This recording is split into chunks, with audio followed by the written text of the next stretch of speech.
We are going to have the captain himself, the Hall of Famer, Mark Messier, is going to join us in this hour. We will talk to Bobby Valentine, as you just heard Jerry Recco say. We're going to talk about what's going on tomorrow at the stadium in terms of the anniversary of 9/11. We'll get into all of that. We have our picks. We've got the return of Nick Costos, who's going to be with us every Friday. The great Ricky Ricardo. And, of course, Ricky Ricardo. So we can talk about the Yankees. So let's get into the Yankees. And, of course, you, 877-337-6666. You. It's all about you. And it's all about your reaction to the Yankees because, Musa, I know that they still have 18 games to go. And I know that at times the Yankees have looked great this season. But those times have been so much fewer and further between. And more games like last night have been more the standard, and I hate to say it, but more like the norm.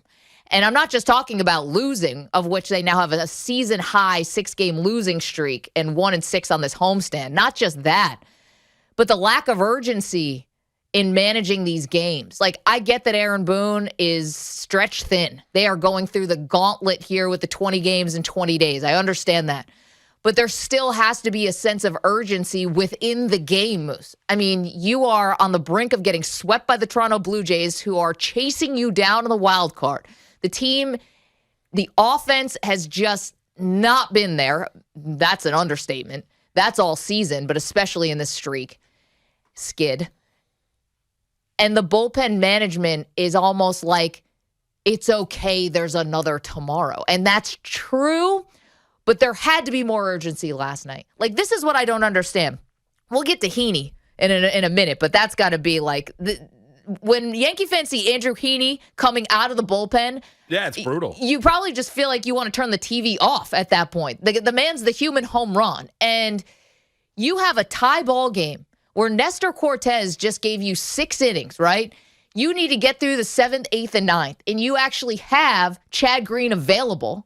You do have Peralta, because we know, because he got in the game last night, ended up walking in a run. He looks like he's on fumes, but he is somebody who the Yankees do trust. We know you did have Chapman available, but he's a mess. You had Chad Green in a 2-2 game, and this is no disrespect to Sal Romano. Syosset's own, Moose. We're all rooting for the local story. This is He's not a very good pitcher, though. But this is not nice about... story. It's not great. It's about the game. Aaron Boone said afterwards that he was saving Chad Green for the save to close the game out. And I'm like, but the 7th and 8th was the game.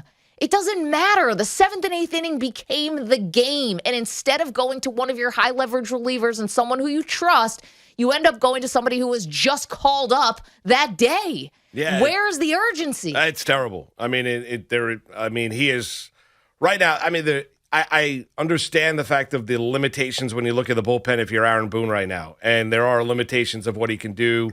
No Loaisiga, Chapman stinks. You look at Chad Green. There's not many reliable arms when you look at it. However, there's at certain points, this is where you get to the touch and feel of a game. Something you were just hinting at, Maggie, is that, at certain points, there are certain times of the game where, you do have to go with your A reliever, the one that's available in Chad Green. You get the home run by Rizzo, and all of a sudden that stadium is rocking, and then you go out there and you're rolling out Sal Romano. And I mean, all due respect, nice story. I mean, he's been on 3 teams this year, and I know the Yankees are grasping at straws right now to find guys that can go out there and get themselves some outs there in the 6th, 7th, or 8th inning.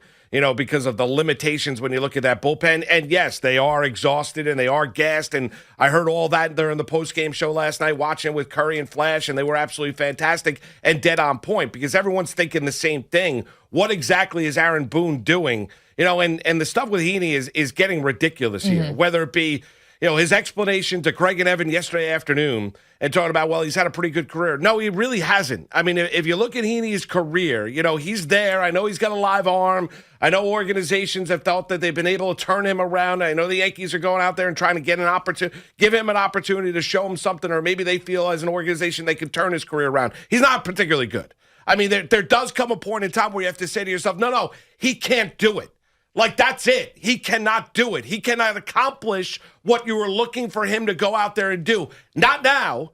Not this year. He hasn't shown it to you. So as this team is, gasping for air, right? Gasping. The offense has been non-existent whatsoever. You finally get a little bit of offense last night. A little bit. Not a lot. A little bit. I mean, to the point where, they're talking on the broadcast last night. The Toronto Blue Jays, I think, in their lineup, they're going to have 4 guys this year with 100 RBIs or more. Think about that. The Yankees, they're not going to have 1.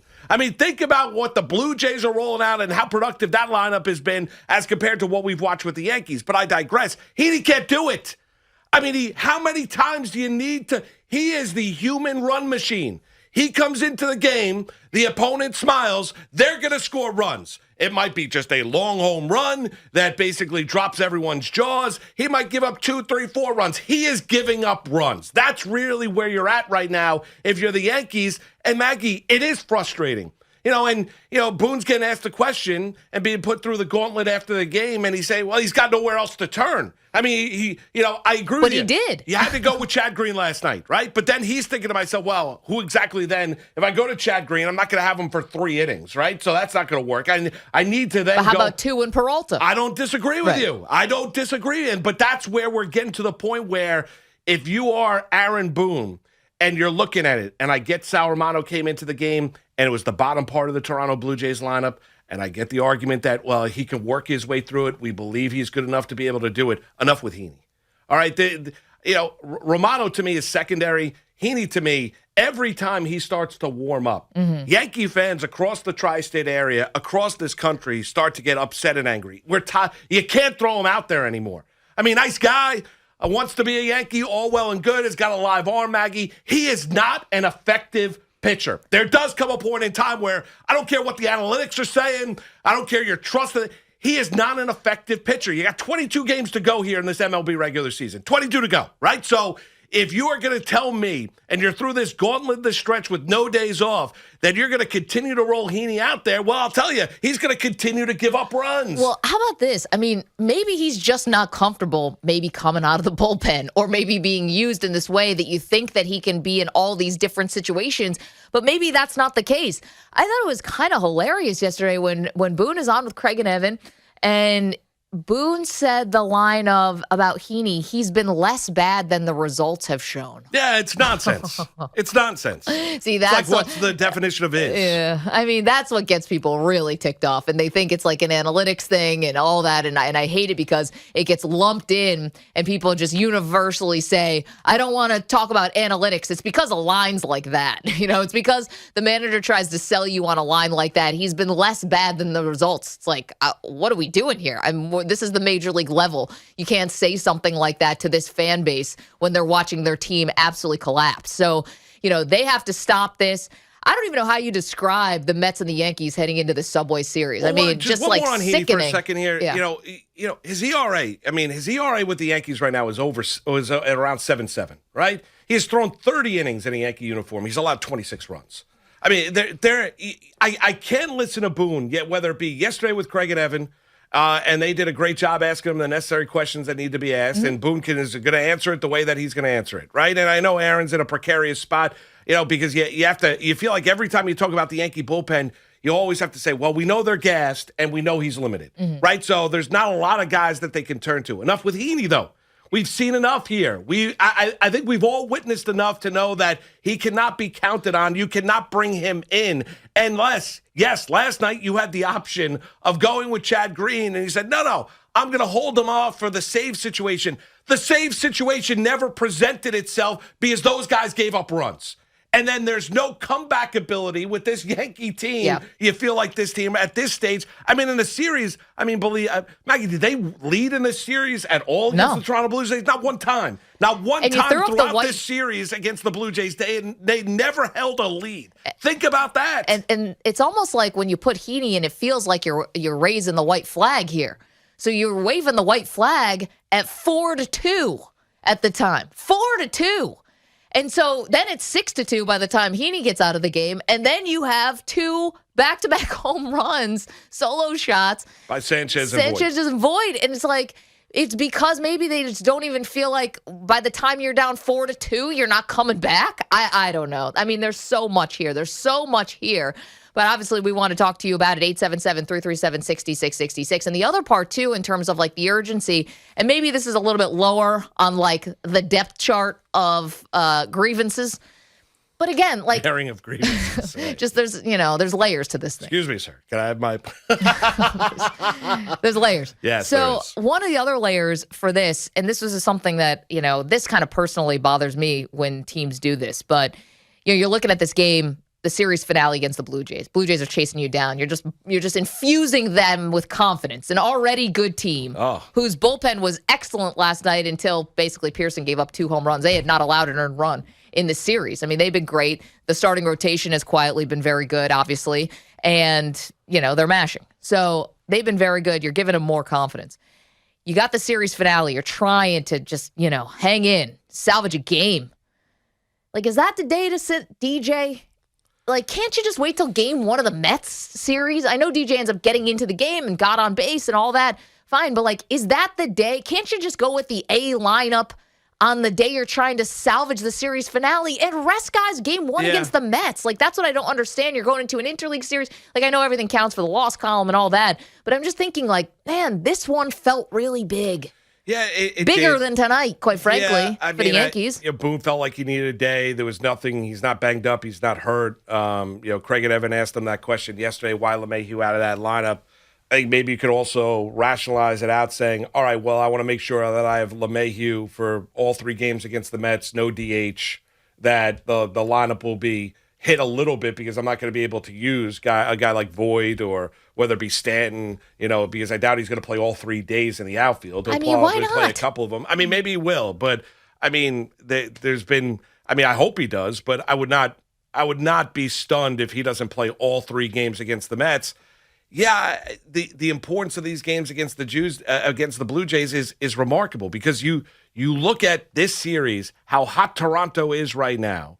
And the very fact of the matter is that last night, the Yankees had a golden opportunity, mismanaged by Boone, and then you look at the lineup beforehand. I didn't have as big of an issue. We talked about a little bit about LeMahieu not being in the lineup last night, and Maggie. Voit, I did. Who ends up getting in and hitting a home run. Right. He gets in late in the game when that's a 6-3 game after the Sanchez home run off the foul pole down the left field line. I get the point you're making. It didn't bother me as much. What bothered me last night was Romano and to a greater extent Heaney. I can't take it anymore. Well, then you also have to put a little bit of the Heaney in the game anymore. Then you also have to put a little of the blame then on the front office because Aaron Boone is also only working with what he's got. We can say those should have gone to Chad Green, this and that. I mean, the fact that Andrew Heaney, listen, this is what I would say for the Yankees. You hit on one with Clay Holmes. You were right. When Boone came on, talked to Craig and Evans, like, you should see him against righties. This guy's electric. And we're like, geez, this guy's coming from the Pittsburgh Pirates. Doesn't really seem electric. Whatever. He's been great. He is. Talk about a live arm. Holmes has got a live arm. He's great on righties. It's awesome. So, like, you won with that one. Heaney, not so much. And I get it. You get the bad news with Tyone. He's got some ligament or something in his ankle, kind of came out of nowhere. They're not even sure exactly when he did it during the game. They just know it happened during his last start. Couldn't even really pinpoint it. Now he's in a walking boot. Yeah, he's in a boot. I mean, going to be out of the boot today. They hope that maybe it's just missing 1 start. I hope so. You hope. But you know what? I know it's bad for the Yankees. The timing is bad. But for Tyone to maybe have 1 start skipped might not be the worst thing.